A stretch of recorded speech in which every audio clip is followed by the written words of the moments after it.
नमस्कार मेरे प्यारे बच्चों, हिंदी की शिक्षा में आपका स्वागत है।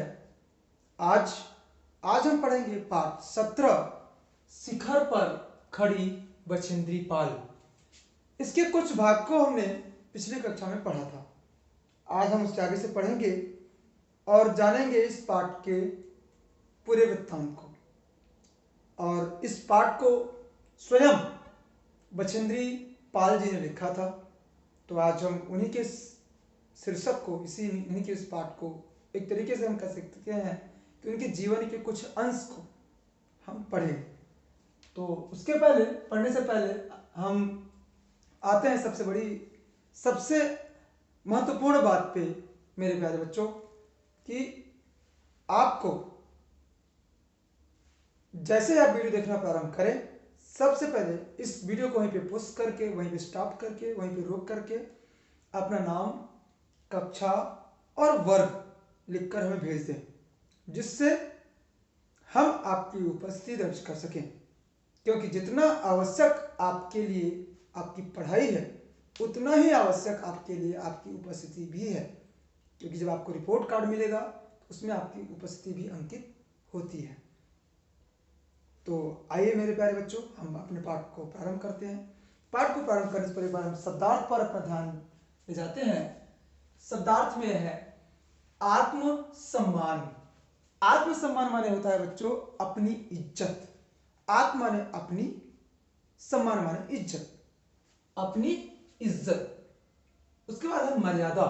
मर्यादा माने होती है प्रतिष्ठा।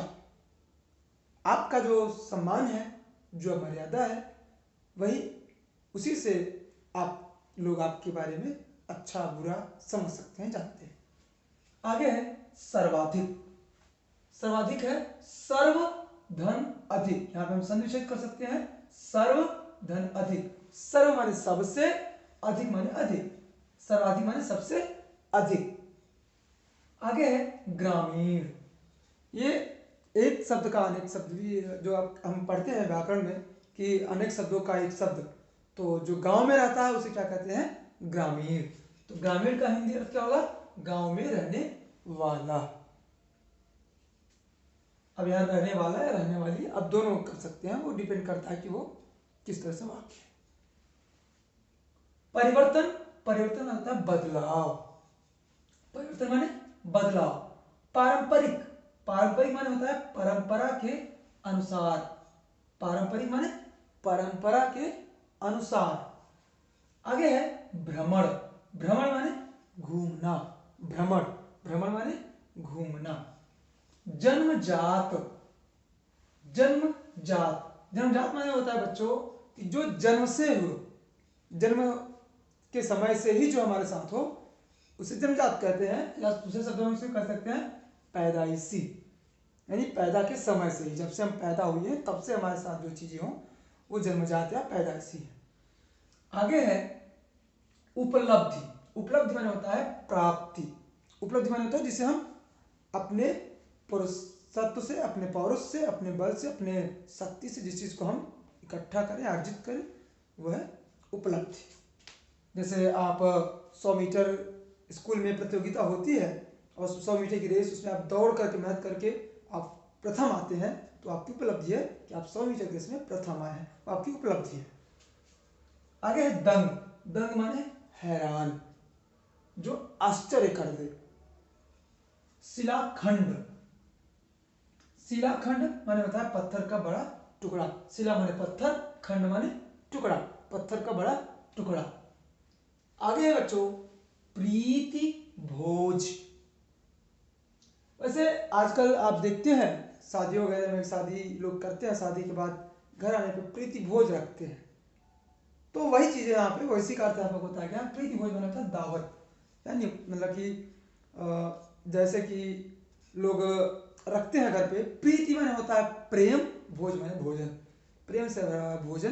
तो हम 4 लोग इकट्ठे करके जो प्रेम से भोजन ग्रहण करते हैं उसे हम प्रीति भोज कहते हैं, अर्थात दावत। ठीक है। आगे है लक्ष्य। लक्ष्य माने होता है ध्येय, गोल, है ना, एम। लक्ष्य माने ध्येय। आगे है उद्यम। उद्यम माने परिश्रम। उद्यम माने परिश्रम। आगे बच्चों मूल्यांकन, मूल्य अंकन। यहां अगर हम शब्द विच्छेद करेंगे तो मूल्य धन अंकन, मूल्यांकन, मूल्य धन अंकन माने मूल्य को आंकना या मूल्य आंकना। मूल्यांकन माने मूल्य का आंकना या मूल्य को आंकना या मूल्य आंकना। आगे बच्चों भिन्न, भिन्न माने होता है अलग, भिन्न माने अलग। तो ये था आप प्यारे बच्चों ये शब्दार्थ था।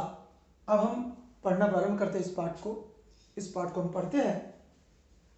आइए हम इस पाठ को प्रारंभ करते हैं और देखते हैं।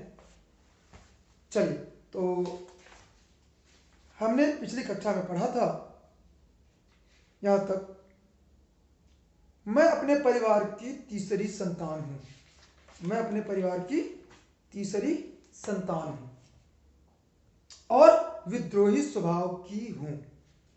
परिवार की तीसरी मतलब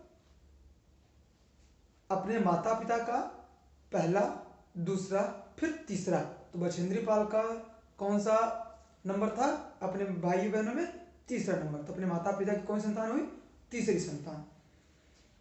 और विद्रोही स्वभाव की। विद्रोही माने होता है कि किसी चीज को मानकर न रुकना, अगर अपनी बात जो सच है वो सच, उस पर अड़े रहना। हम भाई बहनों का क्रम इस प्रकार है।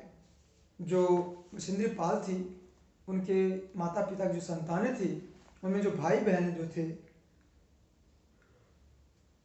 उनके जो क्रम है वो इस प्रकार है कि उनके पिता की सबसे पहली संतान कौन थी? लड़की थी। फिर दूसरी संतान कौन हुआ? लड़का। फिर तीसरी कौन हुआ? लड़की जो स्वयं बछेंद्री पाल थी। चौथा फिर लड़की और पांचवा फिर लड़का। यानी बछेंद्री पाल से एक भाई एक बहन बड़े और एक भाई बहन और एक भाई और एक बहन छोटे, यानी बीच में बछेंद्री पाल थी। आगे है बचपन से ही मुझे हर बात पर प्रश्न पूछने की आदत पड़ गई। जैसे आप में भी होती है कि अगर कोई बात हो रही है घर पे या कोई प्रश्न है तो उस चीज को जब तक समझ ना आए तब तक पूछते रहना चाहिए, जिज्ञासा होनी चाहिए बच्चों में। तो वही चीज बछेंद्री पाल में थी कि बचपन से ही हर बात पर प्रश्न पूछने की आदत पड़ गई और मैं किसी लड़की के लिए तय पारंपरिक जीवन शैली से संतुष्ट नहीं रही। जैसा कि यहां बता रही हैं, इनकी बातों से ऐसा है कि पहले लोग और आज के काफी समय पहले लड़कियों को हर क्षेत्र में उतना सम्मान नहीं दिया जाता था। उन्हें केवल और केवल घर के अंदर तक ही सीमित रखा जाता था ताकि वो आगे ना बढ़े। तो वही यहाँ पे बछेंद्री पाल कह रही हैं कि लड़कियों के लिए तय पारंपरिक जीवन शैली से संतुष्ट नहीं रही। उनका कहना है कि लड़कियों के लिए जो तय पारंपरिक जीवन शैली थी उससे वो संतुष्ट नहीं थी, उससे आगे बढ़ना चाहती थी। लड़कियों के लिए पहले क्या था कि स्कूल न जाना या स्कूल जाने देना, तो एक निश्चित एक लिमिट कि आप स्कूल जाओ, पढ़ो, फिर घर आओ। लेकिन यहाँ पर बछेंद्री पाल ने क्या किया? अपने आप को उससे आगे रखा। मैंने जब अपने बड़े भाई और बहनों को देखा कि वे सबसे छोटे भाई राजू को पहाड़ पर चढ़ने के लिए प्रेरित करते रहते हैं तो मैंने सोचा क्यों न मैं भी कोशिश करूं। जब बछेंद्री पाल ने देखा कि उनके बड़े भाई और बहन जो है वो उसके छोटे भाई, उनके छोटे भाई का क्या नाम था? राजू। इस तरह के प्रश्न बच्चे आ सकते हैं बच्चों एग्जाम में कि ये उनके छोटे भाई का क्या नाम था। इस तरह के प्रश्न आ सकते हैं जिनको आपको ध्यान रखने की आवश्यकता है, इनको समझना है। तो राजू को पहाड़ पर चढ़ने के लिए प्रेरित करते रहते हैं। तो मैंने सोचा, तो बछेंद्री पाल ने सोचा कि अगर बड़े भाई बहन जो है वो उसके छोटे भाई राजू को पहाड़ पर चढ़ने के लिए प्रेरित करते हैं तो क्यों ना वो भी कोशिश करे, अर्थात बछेंद्री पाल भी क्यों नहीं कोशिश करे। इससे मेरी दृढ़ता और बढ़ गई कि मैं केवल वह नहीं करूंगी जो उस समय लड़के कर रहे थे। बछेंद्री पाल कह रही हैं कि इससे बछेंद्री पाल की दृढ़ता और बढ़ गई, उनके अंदर और दृढ़ संकल्प हो गया, एकदम सख्त कठोर उन्होंने संकल्प कर लिया कि मैं वह नहीं करूंगी। क्या जो बच्चे जो भाई उसके कर रहे हैं, जो लड़के उस समय कर रहे हैं, बल्कि जो उस समय लड़के कर रहे थे बल्कि उनसे बेहतर करूंगी। जो भाई बहन कर रहे हैं, जो लड़के कर रहे हैं, उससे बेहतर करने के लिए बछेंद्री पाल ने निश्चय कर लिया। पहाड़ों में स्कूल और कॉलेज के दिनों में बाहरी भ्रमण और खेल कूद करना मेरी स्वाभाविक रुचि थी। किसकी स्वाभाविक थी? बछेंद्री पाल का। बछेंद्री पाल का स्वाभाविक रुचि किनमें था? खेल कूद में और बाहरी भ्रमण में। बाहरी भ्रमण मतलब जैसे आपके यहाँ भी स्कूल देखिए शैक्षिक भ्रमण जाता है ना, कहीं आपको पिकनिक ले जाते हैं, कहीं घुमाने ले जाते हैं, तो वैसे ही बछेंद्री पाल की जो घूमने की वो आदत थी, वो चाहती थी कि उनको घुमाया जाए, वो घूमने के लिए जाना चाहती थी।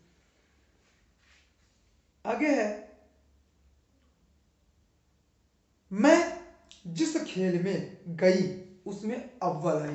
बछेंद्री पाल कह रही हैं कि मैं जिस खेल में गई उसमें अव्वल आई।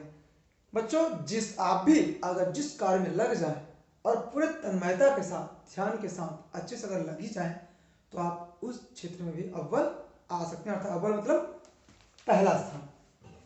अव्वल माने पहला स्थान।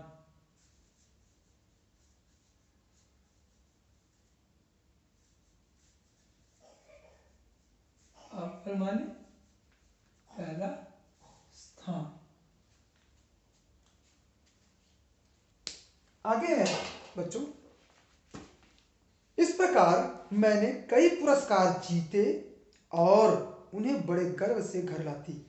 इस प्रकार कह रही हैं बछेंद्री पाल कि जब ये दिन प्रतिदिन चलता रहा कि हम जिस खेल में जाते हैं उसमें अव्वल आते, इस प्रकार से वो कई पुरस्कार जीते। अव्वल आते तो भाई पुरस्कार मिलता है। ऐसे आप भी स्कूल प्रतियोगिता होती है, अगर आप प्रथम आते हैं तो आपको पुरस्कार मिलता है। तो ऐसे ही यहाँ पे बछेंद्री पाल करें कि इस प्रकार से मैंने कई पुरस्कार जीते और उन्हें बड़े गर्व से घर लाती। धीरे धीरे सही पर निश्चय ही खेल में मेरी मेधा के परिणाम स्वरूप मुझे मान्यता मिलने लगी। मेधा मतलब प्रतिभा, ज्ञान, कौशल। कौशल के अनुसार उनको क्या मान्यता मिलने लगी। एक के बाद दूसरी उपलब्धि, धीरे धीरे मेरा आत्मविश्वास और बढ़ने लगा। अर्थात धीरे धीरे मतलब एक के बाद दूसरी, एक उपलब्धि पहले जीता, कहीं मान लीजिए किसी पुरस्कार में, मान लीजिए अगर एक जिला स्तर का प्रतियोगिता हुई, पहले विद्यालय स्तर पे हुआ तो वहाँ पे जीता, पहली उपलब्धि। फिर विद्यालय स्तर से जीतने के बाद फिर जिला स्तर लेवल पे, डिस्ट्रिक्ट लेवल, फिर उसके बाद स्टेट लेवल। इस तरह से वो जिस तरह से धीरे धीरे करके वो अपनी प्रतिभा के साथ एक करके एक उपलब्धि लेती गई और इससे क्या हुआ, उनका आत्मविश्वास, उनका अपने आप पर विश्वास बढ़ने लगा। आपके साथ भी यही होता है बच्चों कि जब आप कोई पुरस्कार जीतते हो तो आपका कॉन्फिडेंस लेवल होता है वो बढ़ जाता है और फिर आप और आगे उससे अच्छा करने का प्रयास करते हैं। बच्चों, पुरस्कार जो होता है, जो पुरस्कार देने की जो परंपरा रही है, सिर्फ इसीलिए होता है कि जिससे अगर उसको पुरस्कार दिया जाए उस बच्चे को या उस प्रतियोगी को पुरस्कार मिलता है, उससे उसका मनोबल बढ़ता है। आगे है, भगवान की कृपा से अवसर ने दस्तक दी तो मैंने उत्तर काशी में पर्वतारोहण का प्रशिक्षण लेना आरंभ कर दिया। भगवान की कृपा से, यहाँ पे कह रहे हैं भगवान की कृपा से अवसर ने दस्तक दी। अवसर मतलब होता है क्या, एक मौका। अवसर माने मौका। यहाँ पे हम लिख देते हैं इसको, अवसर माने मौका।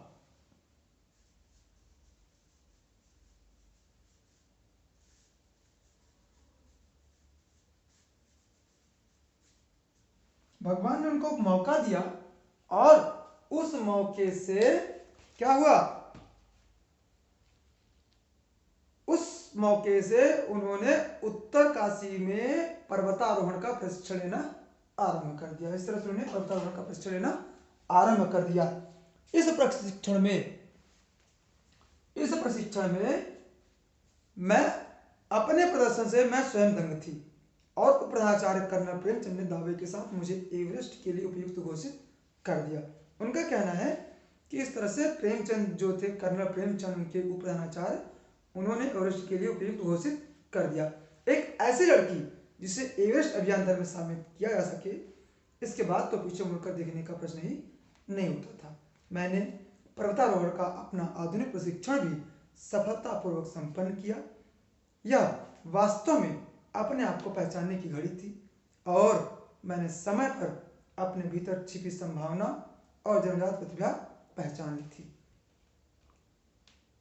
इस तरह से वो कहती हैं कि मैंने अपने अंदर जो पैदाइशी उनके अंदर प्रतिभा थी उसको उन्हें पहचान लिया। मेरे प्यारे बच्चों, इस वीडियो में इतना ही। आपके लिए कार्य है कि शब्दार्थ है, इससे आप उत्तर पुस्तिका में लिख करके याद करेंगे। दूसरा है पर्वतारोही अन्य भारतीय महिलाओं के नाम लिखिए। ऐसे भारतीय महिलाओं के नाम लिखिए जो पर्वतारोही थी। ठीक है, कम से कम 5। ठीक है, अगले कक्षा में हम फिर से मिलते हैं। तब तक के लिए धन्यवाद, नमस्कार।